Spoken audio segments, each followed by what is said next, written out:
नमस्कार बच्चों, कैसे हैं आप सब। आशा करती हूँ आप सभी अच्छे होंगे, स्वस्थ होंगे, खुश होंगे और अपनी पढ़ाई भी अच्छे से कर रहे होंगे। जैसा कि आप सभी जानते हैं, मैं हूँ आपकी हिंदी की अध्यापिका और मैं स्वागत करती हूँ आप सभी का आईसीटी वर्चुअल क्लासरूम में। और आज हम यहाँ पर एकत्रित हुए हैं पढ़ने के लिए क्लास 9th की हिंदी। क्लास 9th की हिंदी में हम यहाँ पर पढ़ रहे हैं हमारे हिंदी व्याकरण का टॉपिक अलंकार।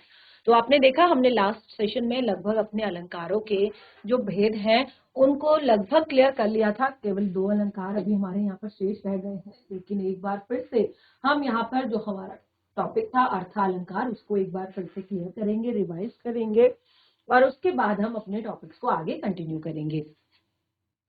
तो देखिए ये चीजें, यानी कि सबसे पहले जैसे मैंने आपको अलंकार की परिभाषा यहाँ पर बताई थी कि अलंकार होते क्या हैं, अलंकार किसे कहते हैं, और फिर उसके बाद हमने यहाँ पर अलंकार के मुख्य 2 भेदों के बारे में यहाँ पर जाना था कि अलंकार के मुख्य 2 भेद कौन कौन से होते हैं। ठीक है, तो वो हमने कहा शब्दालंकार और अर्थालंकार। ठीक है, शब्दालंकार और अर्थालंकार। तो शब्दालंकार, जहां पर शब्दालंकार जो है वो 2 शब्दों से मिलकर बना है, शब्द और अलंकार। तो और शब्द के हमेशा से 2 रूप होते हैं, ध्वनि और अर्थ। तो जहां पर हमने कहा कि लयात्मकता, संगीतात्मकता का एक तरह से बोध होता है, यानी कि जहां पर हमें शब्द के आधार पर किसी भी वर्ण या शब्द की लयात्मकता, संगीतात्मकता से हमें वहां पर परिवर्तन दिखाई देता है, चेंज दिखाई देता है, तो उस वहां पर क्या होता है, शब्दालंकार होता है। और लेकिन वहां पर क्या होता है, अर्थ के आधार पर चमत्कार नहीं होता है, वहां पर अर्थ के आधार पर चमत्कार नहीं होता है। तो इस तरह से हमने यहाँ पर शब्दालंकार को पढ़ा था और शब्दालंकार के 3 भेदों को भी हमने यहाँ पर डिस्कस किया था, जो कि इस प्रकार से है। अनुप्रास अलंकार, यमक अलंकार, श्लेष अलंकार। अनुप्रास अलंकार, यमक अलंकार, श्लेष अलंकार। और तीनों के तीनों, अनुप्रास, यमक और श्लेष, ये जो तीनों अलंकार हैं, इन तीनों की अपनी अपनी अलग विशेषताएं हैं, जिनको हमने यहाँ पर अच्छे से क्लियर किया, समझा। तो यानी कि सबसे पहली जो विशेषता थी जिसमें हमने जाना था कि क्या होता है, जहां पर अनुप्रास, आपने कुछ भी रटना नहीं है, आपने ध्यान पूर्वक समझना है। अनुप्रास, अनु अर्थात बार बार, प्रास अर्थात वर्ण। एक वर्ण की आवृत्ति जहां पर 1 से अधिक बार होती है, वहां अनुप्रास अलंकार होता है। यमक अलंकार, जहां पर एक शब्द 1 से अधिक बार, वहां पर फर्स्ट वाले में है केवल एक वर्ण 1 से अधिक बार, और सेकंड वाले में है आपका एक शब्द 1 से अधिक बार जहां पर प्रयोग होता है, उसे हम कहते हैं यमक अलंकार। और शब्दों के अर्थ दोनों टाइम जो है अलग अलग होते हैं, शब्द के अर्थ जो है दोनों टाइम अलग अलग होते हैं। ये है आपका यमक अलंकार। तीसरा है आपका श्लेष अलंकार। तो जैसे कि मैंने आपसे कहा कि रटना कुछ भी नहीं है, समझना है, तो श्लेष का अर्थ होता है जुड़ना, चिपकना या मिला हुआ। ठीक है, तो यहां पर क्या होता है कि शब्द तो एक होता है, ठीक है, शब्द तो एक है, लेकिन उस पर 1 से अधिक अर्थ, 2 भी अर्थ हो सकते हैं, 3 अर्थ भी हो सकते हैं, जुड़े हुए रहते हैं। यानी कि शब्द केवल एक ही है, उस पर 1 से अधिक अर्थ जुड़े हुए होते हैं। ठीक है, तो इसको हम कहते हैं श्लेष अलंकार। हमने ये 3 चीजें यहाँ पर क्लियर की थी। उसके बाद हमने यहाँ पर अपना अगला टॉपिक यानी कि अर्था अलंकार हमने शुरू किया था। तो जहां हमने कहा था शब्दों के उच्चारण, शब्दों की लयात्मकता, शब्दों की संगीतात्मकता से चमत्कार उत्पन्न होता है, उसे शब्दालंकार कहते हैं। जहां पर जिस अलंकार में अर्थ के माध्यम से काव्य में चमत्कार उत्पन्न होता है। ठीक है, क्या होता है, जिस अलंकार में अर्थ के माध्यम से काव्य में चमत्कार उत्पन्न होता है, वहां पर अर्था अलंकार होता है। ठीक है, तो यहाँ पर क्या होता है, किसी भी शब्द के अर्थ से चमत्कार उत्पन्न होता है। तो इसमें यहाँ पर बताया गया था कि जो विद्वान थे उनके बहुत अलग अलग मत थे। इसमें क्यों थे अलग अलग मत, क्योंकि यहाँ पर क्या था कि देखिए जो शब्द होते हैं उसके अर्थ विभिन्न प्रकार से हम निकाल सकते हैं, अलग अलग अर्थ हम उसके निकाल सकते हैं। तो उसी के आधार पर यहाँ पर जो विद्वान थे, किसी ने 23 भेद बताए, किसी ने 125 भेद बताए, और लेकिन हमने यहाँ पर क्या किया, हमने मुख्यतः जो है 5 भेद यहाँ पर बताए। ठीक है, हमने यहाँ क्या किया, मुख्यतः 5 भेद बताए जो कि इस प्रकार हैं। उपमा अलंकार, ठीक है, दूसरा हमारा रूपक अलंकार, तीसरा हमारा उत्प्रेक्षा अलंकार, और चौथा अतिशयोक्ति अलंकार, और पांचवा मानवीयकरण अलंकार। ठीक है, किस तरह से हमने बताए, उपमा अलंकार, उत्प्रेक्षा अलंकार, रूपक अलंकार, उत्प्रेक्षा अलंकार, अतिशयोक्ति अलंकार और मानवीयकरण अलंकार।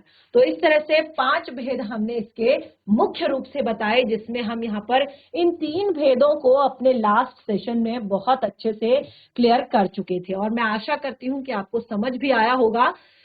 अगर आपको जैसे थोड़ा बहुत कहीं पर डाउट है तो अभी हम इसको यहाँ पर क्लियर कर लेते हैं, उसके बाद टॉपिक को आगे कंटिन्यू करेंगे। तो देखिए, पहले हमने यहाँ पर कहा उपमा अलंकार। अब देखिए यहाँ पर जो तीनों चीजें हैं ना, वो लगभग सेम है थोड़ा सा, और इसी कारण हमें तीनों अच्छे से याद भी हो जाती हैं।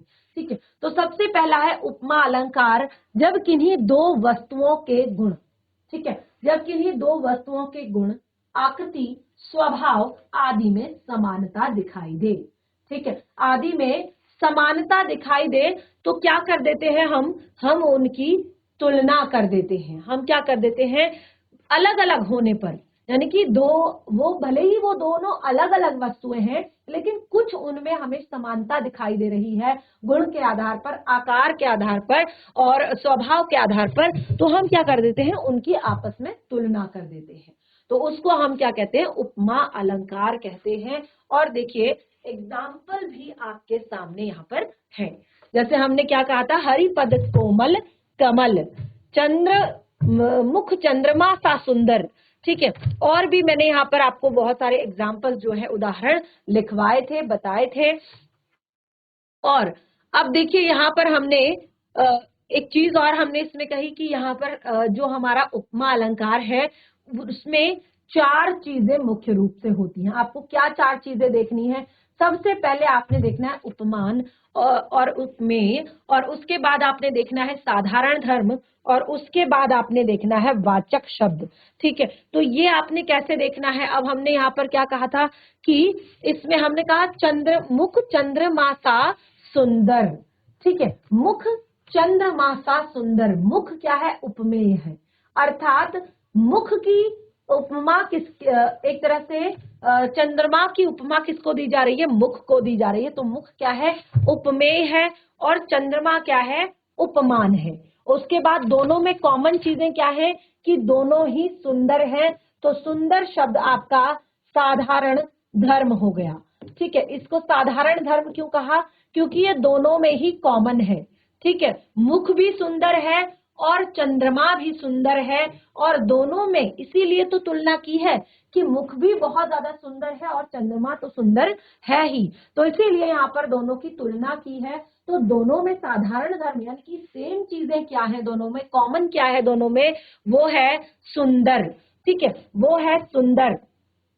उसके बाद जो आपका वाचक शब्द है, ठीक है, वाचक शब्द क्या है, वो है सा या सी। जैसे हमने आगे यहाँ पर काजल की रेख सी कतार है खजूर की, ये मैंने पंक्ति आपको लिखवाई थी, काजल की रेख सी कतार है खजूर की, तो उसमें सी सा ये सारे शब्द आपके क्या हैं, ये आपके वाचक शब्द हैं। तो यही यहाँ पर आगे क्लियर किया हुआ है, आप देखिए, उपमान, उपमेय, साधारण धर्म और वाचक शब्द। तो इस तरह से तीनों एग्जाम्पल्स में ये भी आगे क्लियर कर दिया था।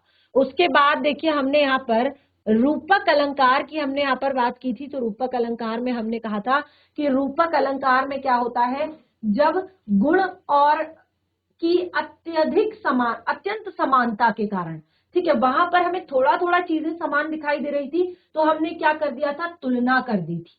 ठीक है, उपमा अलंकार में हमने क्या किया था, हमें थोड़ा बहुत समानता दिखाई दी और हमने वहां पर तुलना कर दी। लेकिन यहाँ पर हमें अत्यधिक समानता दिखाई दे रही है, इसीलिए हमने क्या कर दिया, उसको आपका रूप ही दे दिया, यानी कि उपमेय को ही उपमान बता दिया। ठीक है, उपमेय को उपमान का रूप ही दे दिया। अब दोनों में आप डिफरेंस नहीं कर पाएंगे, अंतर ही नहीं कर पाएंगे। जैसे मैंने एग्जाम्पल के तौर पर यहाँ पर बताया था, पायो जी मैंने राम रतन धन पायो। अब आपका ये जो शब्द है राम रतन, आप इसको अलग नहीं कर सकते, राम रूपी रत्न, ठीक है, राम रूपी रत्न जो है मुझे प्राप्त हो चुका है, यानी कि मुझे राम रूपी रत्न जो धन है वो प्राप्त हो चुका है। और क्या यहाँ पर बताया था, चरण कमल बंदो हरिराई, ठीक है। एक और एग्जाम्पल क्या दिया था मैंने, चरण कमल, सीधे सीधे भगवान के चरणों को कमल कह दिया गया है, ठीक है। तो इस तरह से हमने ये एग्जाम्पल यहाँ पर दिया था। और उसके बाद उत्प्रेक्षा अलंकार हम यहाँ पर पढ़ रहे थे। तो उत्प्रेक्षा अलंकार में क्या था, उत्प्रेक्षा अलंकार में यहाँ पर उपमेय में उपमान की कल्पना की जाती है। क्या होता है, उपमेय में उपमान की कल्पना की जाती है। और कुछ शब्द जो आपको यहाँ पर नोट करवाए थे, मनु यानी कि मान लिया जाता है, जनु, जनहु, जानो, मनहु, मानो, निश्चय, ईव, ज्यो आदि शब्दों का प्रयोग होता है, ठीक है। क्या होता है, एक तो आपका संभावना प्रकट की जाती है, ठीक है, किसमें, उपमेय में उपमान के होने की संभावना प्रकट की जाती है। और दूसरा आपके इन शब्दों का प्रयोग होता है।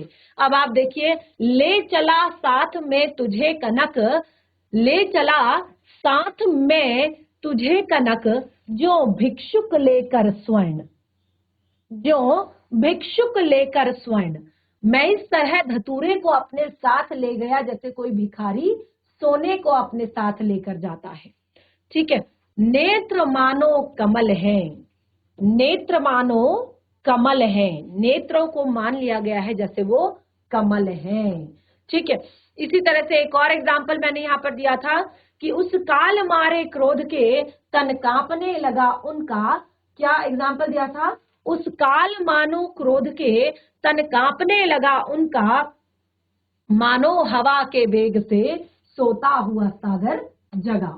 उस काल मारे क्रोध के तन कांपने लगा उनका, मानो हवा के वेग से सोता हुआ सागर जगा। तो इस तरह से मान लिया गया है कि किस तरह से तन कांप रहा है क्रोध से।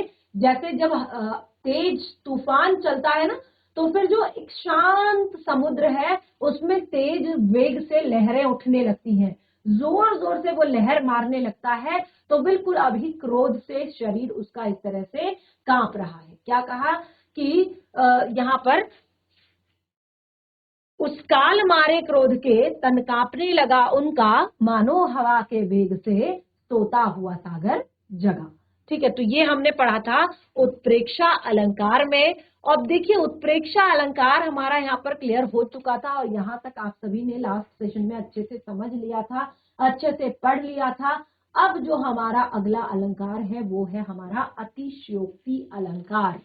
अब देखिए अतिशयोक्ति अलंकार क्या होता है, अतिशयोक्ति अलंकार किसे कहते हैं।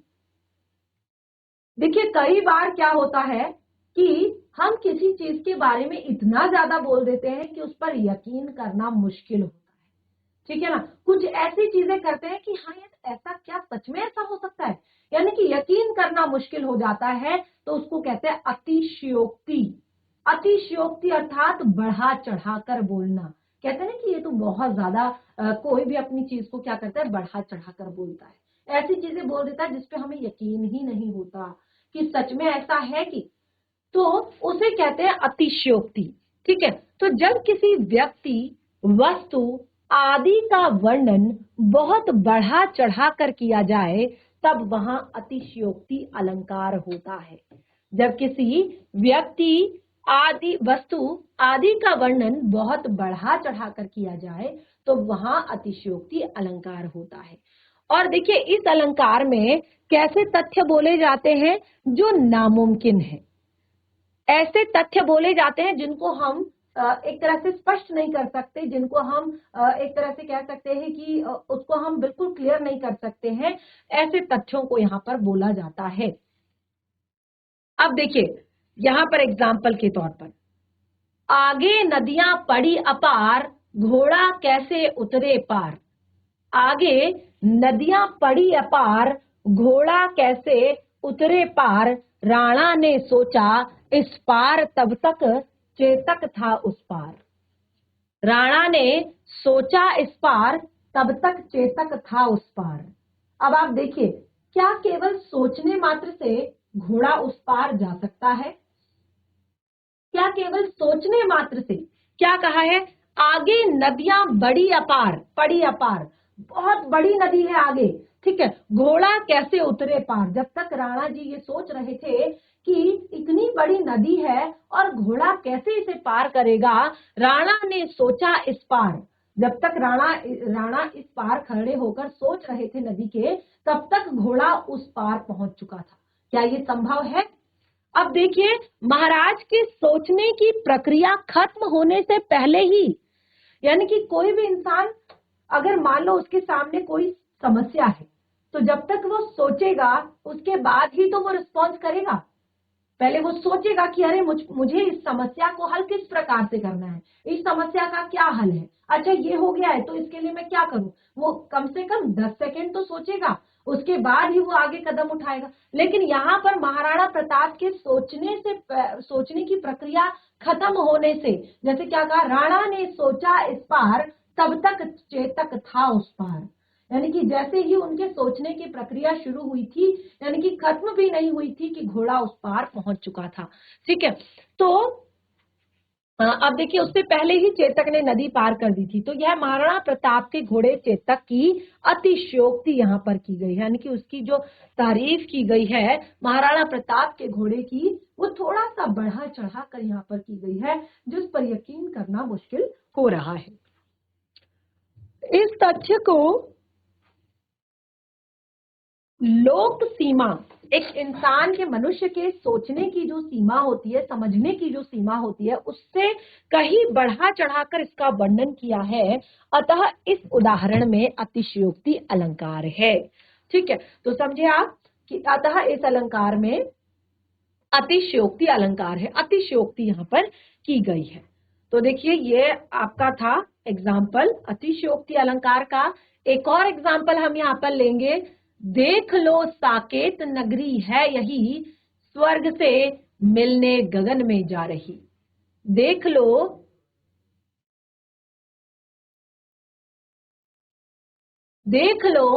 साकेत नगरी है यही, स्वर्ग से मिलने गगन में जा रही।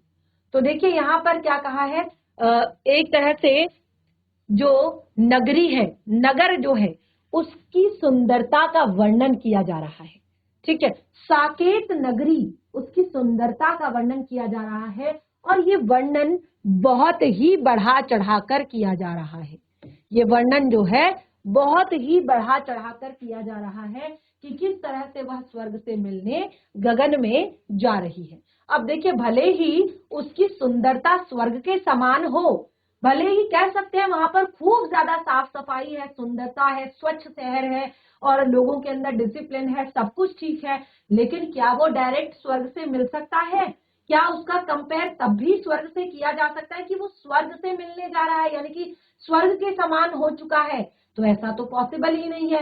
इसीलिए यहाँ पर भी आप देखेंगे बहुत ही बढ़ा चढ़ाकर इसका भी एक तरह से वर्णन किया गया है। एक और एग्जाम्पल हम यहाँ पर लेते हैं, नोट कर लीजिएगा। हनुमान जी की पूंछ में, हनुमान की पूंछ में, ठीक है, हनुमान की पूंछ में लगन न पाई आग।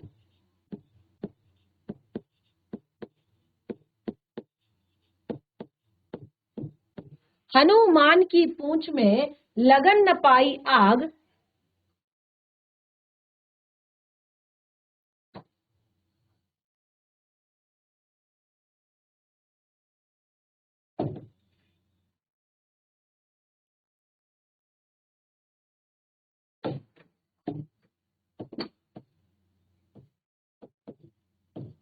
की पूंछ में लगन न पाई आग। ठीक है, आगे क्या कहा है? लंका सगरी जल गई। लंका सगरी जल गई, गए निशाचर भाग।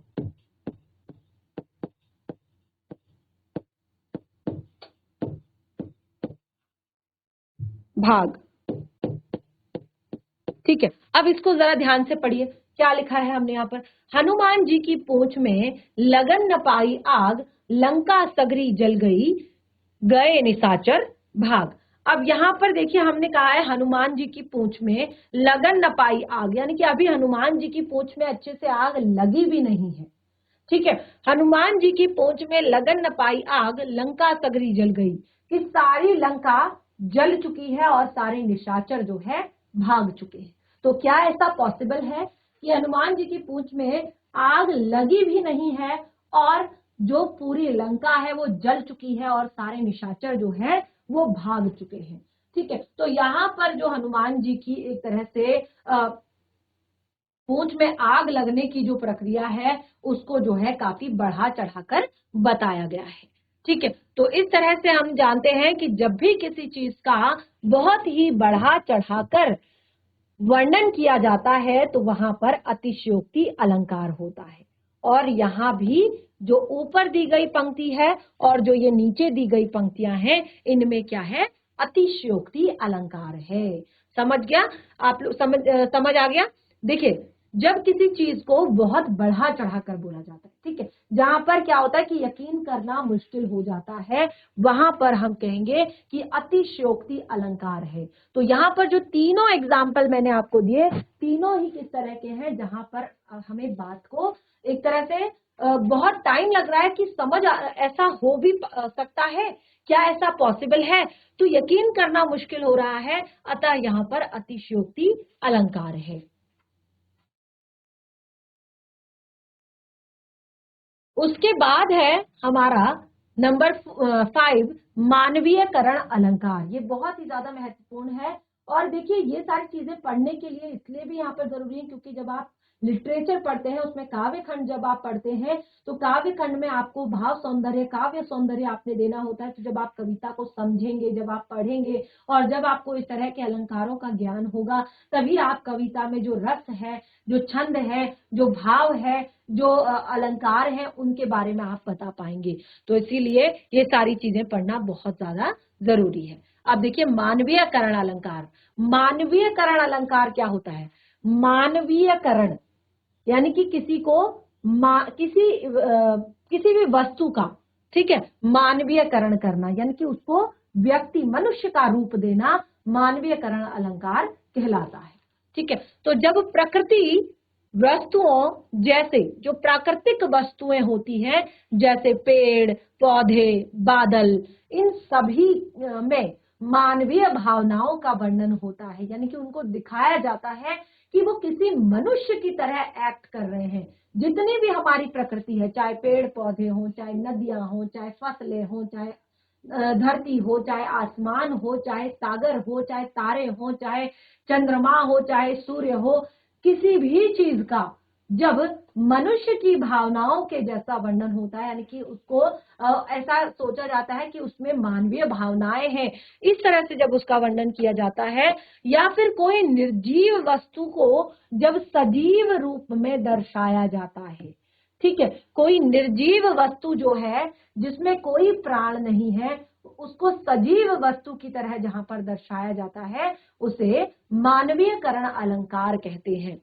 जैसे फूल हंसे कलियां मुस्काई, फूल हंसे कलियां मुस्काई।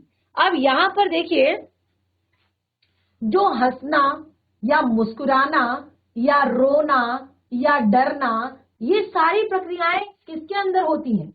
ये सारी प्रक्रियाएं केवल मनुष्य के अंदर होती हैं, सारी प्रक्रियाएं केवल मनुष्य करता है। यदि वह खुश होता है तो वो हंसता है, मुस्कुराता है। यदि वह दुखी होता है तो वो रोता है। यदि एक तरह से वह भूखा होता है तो वो खाना खाता है। ठीक है, तो ये सारी प्रक्रियाएं देखिए किस में होती है, हंसने और मुस्कुराने की, ये केवल और केवल मनुष्यों में होती है। लेकिन यहाँ पर क्या कहा है कि फूल हंस रहे हैं और कलियां मुस्कुरा रही है। अब यहाँ पर क्या कहा है, फूल हंस रहे हैं, फूल हंसे कलियां मुस्काई। तो क्योंकि जैसे मैंने आपको बताया कि हम जानते हैं कि हंसने और मुस्कुराने की प्रक्रियाएं केवल मनुष्य कर सकते हैं, प्राकृतिक चीजें नहीं कर सकती, ये असलियत में संभव नहीं है। हम यह भी जानते हैं कि सभी सजीव भावनाओं का वर्णन चीजों में किया जाता है। तो यह मानवीयकरण अलंकार होता है। यह क्या होता है, मानवीयकरण अलंकार होता है, और इसे हम मानवीयकरण अलंकार के अंतर्गत रखते हैं। तो समझ आया आपको एग्जाम्पल, फूल हंसे कलियां मुस्काई। अब देखिए एक और एग्जाम्पल यहाँ पर हम देखते हैं, मेघ आए बड़े बंठन के सवर के। अभी अभी हमने इससे पहले का जो चैप्टर पढ़ा था मेघ आए, उसमें आपने ये लाइन पढ़ी थी, मेघ आए बड़े बंठन के सवर के। मेघ कौन है, मेघ है जो हमारे आकाश में जो मेघमाला, वर्षा ऋतु में पूरा जो आकाश मेघमाला से भरा रहता है, बादलों से भरा रहता है, उनको कहते हैं मेघ। और मेघ आए बड़े बंठन के संवर के। अब देखिए यहाँ पर जो सजने धजने की प्रक्रिया है, तैयार होने की प्रक्रिया है, एक तरह से सिचुएशन के हिसाब से, परिस्थितियों के हिसाब से, जब हम घर में रहते हैं, देखिए हमारी घर के कपड़े होते हैं और बहुत ज्यादा हम रेडी नहीं होते हैं, लेकिन जब हम कहीं जा रहे होते हैं घर से बाहर तो हम थोड़ा सा एक तरह से ढंग के कपड़े पहन लेते हैं, बाल बना लेते हैं, मुंह हाथ धो लेते हैं, तैयार हो जाते हैं। लेकिन कहीं जब हम मेहमान नवाजी में जा रहे हो या किसी फंक्शन में जा रहे हो तो वहां के लिए फिर हम स्पेशली तैयार होते हैं, बिल्कुल अच्छे कपड़े हम पहनते हैं, कहते हैं ना ये पार्टी वेयर ड्रेस है मेरी, ठीक है ना, ये मेरी पार्टी वेयर ड्रेस है, ये मेरी स्कूल यूनिफॉर्म है, ये मेरा घर का है, और ये कपड़े पहनकर मैं, ये मेरा पूजा पाठ का कपड़ा है। यानी कि हर चीज जो है अलग अलग तरह की हमारी ड्रेस बनी हुई होती है हमारी। तो इस तरह से हम सज सवर के तैयार होकर कहाँ जाते हैं, जब हमें किसी के घर पर जाना हो, किसी फंक्शन में जाना हो या कहीं जाना हो किसी के घर पर, तो तब हम क्या करते हैं, मेहमान नवाजी में जब जाना हो तब हम तैयार होकर जाते हैं। यहाँ पर उदाहरण में दिया गया है कि बादल बड़े सजकर आए हैं, लेकिन यह सब प्रक्रियाएं तो मनुष्य में होती है, न कि बादलों की। तो अतएव इस उदाहरण में भी अलंकार के अंतर्गत जो है मानवीयकरण अलंकार है कि मेघों को जो है यहाँ पर क्या बताया है, जो ये पंक्ति यहाँ पर बताई थी, शहर से आने वाले आगंतुक के रूप में बताया है, जो सज सवर के बंठन के, यानी कि हाथ में अपना वीआईपी लेके, कोट पैंट पहन के, काला चश्मा लगा के, सर में हैट लगा के गांव की तरफ आ रहा है। तो कहा मेघ आए बड़े बंठन के सवर के। तो इस तरह से हमने यहाँ पर मानवीयकरण अलंकार के एग्जाम्पल पढ़े। एक और एग्जाम्पल हम यहाँ पर बताते हैं, सागर के ऊपर नाच रही।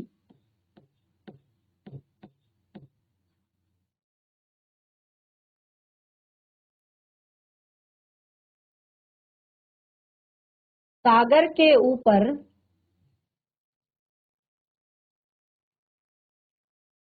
नाच नाच कर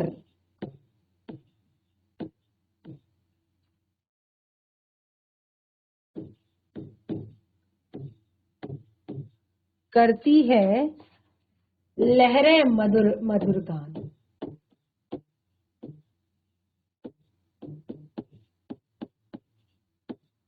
सागर के ऊपर नाच नाच करती है लहरें मधुर गान। अब देखिए सागर के ऊपर नाच नाच करती है लहरें मधुर गान। जिस तरह से जब सागर में बहुत ऊंची ऊंची लहरें आती हैं तो वो क्या करती है, जैसे ऐसा लगता है उनकी आवाज से ऐसा लगता है कि वो मधुर गान कर रही हैं।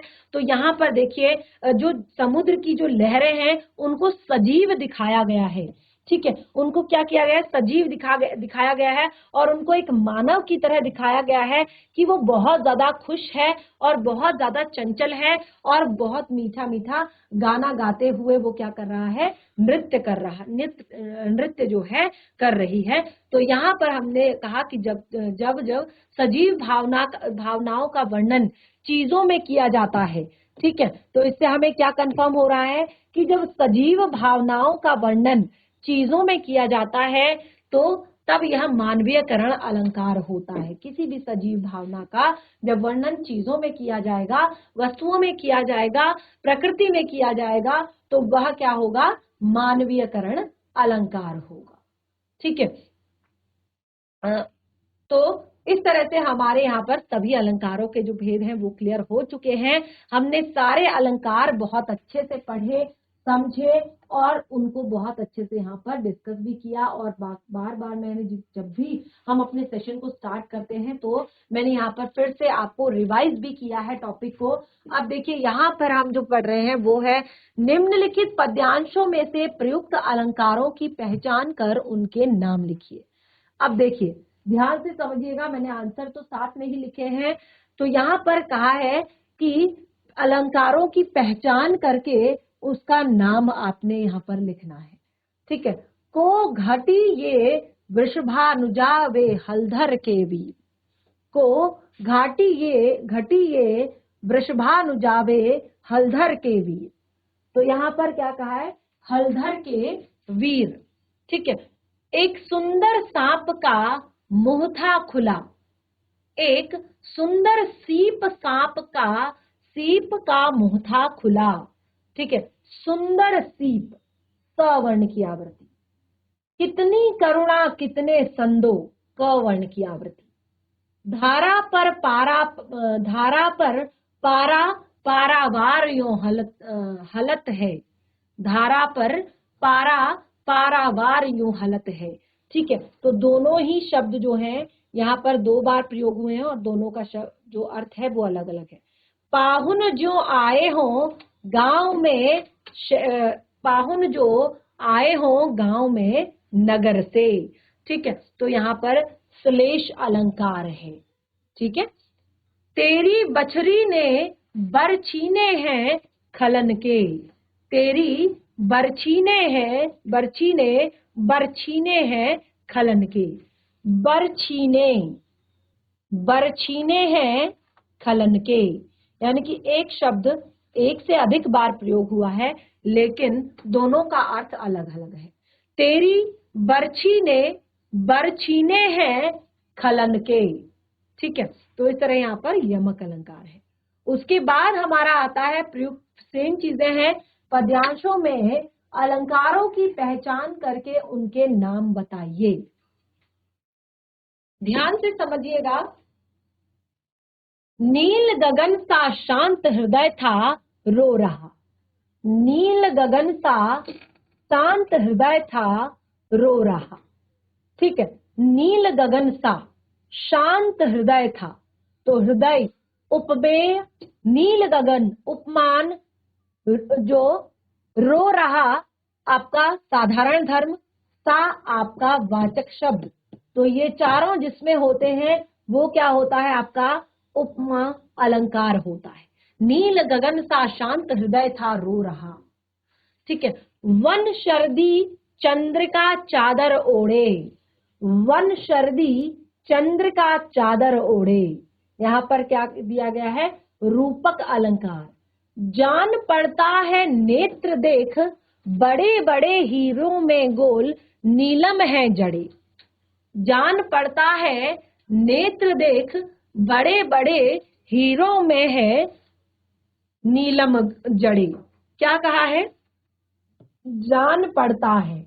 ठीक है, यहाँ पर क्या है? उत्प्रेक्षा अलंकार है। क्यों है उत्प्रेक्षा अलंकार? क्योंकि यहाँ पर एक तरह से हमने क्या कहा था? जनू, जानू, मानू। ठीक है, ये सब जो है आपके उत्प्रेक्षा अलंकार है। फिर से देखिए, हनुमान जी की पूंछ में लगन न पाई आग, लंका सिगरी जल गई, गए निशाचर भाग। तो अतिशयोक्ति अलंकार है, जो अभी अभी एग्जाम्पल मैंने आप लोगों को दिया था। और इस तरह से फूल हंसे कलियां मुस्काई, ये एग्जाम्पल भी हमने यहाँ पर किया था। तो मानवीयकरण अलंकार। कहती हुई यो उतरा के नेत्र जल से, कहती हुई यो उतरा के नेत्र जल से भर गए, हिमकणों से पूर्ण मानो हो गए पंकज नए। ठीक है, कहती हुई यो उतरा के नेत्र जल से भर गए, हिम के कणों से पूर्ण मानो हो गए पंकज नए। मानो शब्द का प्रयोग है तो उत्प्रेक्षा अलंकार है। ताजमहल सा घर, उपमा दी गई है ताजमहल की, तो क्या है, उपमा अलंकार है। दिन दिल बादल बने, आंखें बहने लगी। दिल बादल बने और आंखें बहने लगी। अब देखिए एक तरह से यहाँ पर बहुत ज्यादा इमोशनल होके सोचा गया है, लेकिन फिर भी अतिशयोक्ति हमें साफ दिखाई दे रही है। ऐसा पॉसिबल नहीं है कि दिल बादल बन गया और आंखों से बारिश होने लगी। ठीक है, तो ये बढ़ा चढ़ा कर कहा गया है, इसलिए अतिशयोक्ति। बीती विभावरी जागरी, अंबर पनघट में डुबो रही, तारा घट उषा नागरी। बहुत ही सुंदर पंक्तियां है। बीती विभावरी जागरी, अंबर पनघट में डुबो रही, तारा घट उषा नागरी। उषा नागरी, उषा अर्थात जो प्रातःकालीन जो समय होता है सूर्योदय का, सूर्योदय से पहले का जो समय होता है उसे कहते हैं उषा काल। ठीक है, तो उषा को एक नव युवती का रूप यहाँ पर दिया है, और वो क्या कर रही है कि बीती विभावरी जागरी, रात्रि बीत चुकी है, अब अंबर पनघट, आसमान को, अंबर को पनघट का रूप दिया है, डुबो रही तारा घट उषा नागरी। और अब क्या कर रही है, सुबह सुबह का समय है, अब सूर्योदय हो रहा है, और जो उषा नागरी है वो अंबर पनघट पर तारों रूपी घटों को धीरे धीरे क्या कर रही है, डुबो रही है। यानी कि जैसे जैसे सूर्योदय होता है ऐसे ऐसे आपको तारे दिखने बंद हो जाते हैं। साफ साफ दिख रहा है मानवीयकरण अलंकार है। उसके बाद नंबर 10, सखी सोहत गोपाल के उर गुंजन की माल, बाहर लसत मानो पिए दवानल की ज्वाल। तो इसमें उत्प्रेक्षा अलंकार है। तो इस तरह से हमने यहाँ पर अपने अलंकारों से जुड़ा हुआ ये टॉपिक जो है आज पूरी तरह से कंप्लीट कर लिया है। और जब भी हम टॉपिक को स्टार्ट करते हैं तो उसमें पुराना भी रिवाइज करते हैं, तो इस तरह से आपको पुरानी चीजें भी सारी अच्छे से क्लियर हो चुकी हैं। फिर भी यदि इस टॉपिक से आपको कोई भी डाउट होता है तो नेक्स्ट सेशन में जरूर क्लियर करें, और कुछ एग्जांपल्स घर पर जरूर अच्छे से पढ़ लें, समझ लें। बाकी हम अपने नेक्स्ट सेशन में शुरू करेंगे एक नए टॉपिक को। तब तक के लिए धन्यवाद। आपका दिन शुभ हो।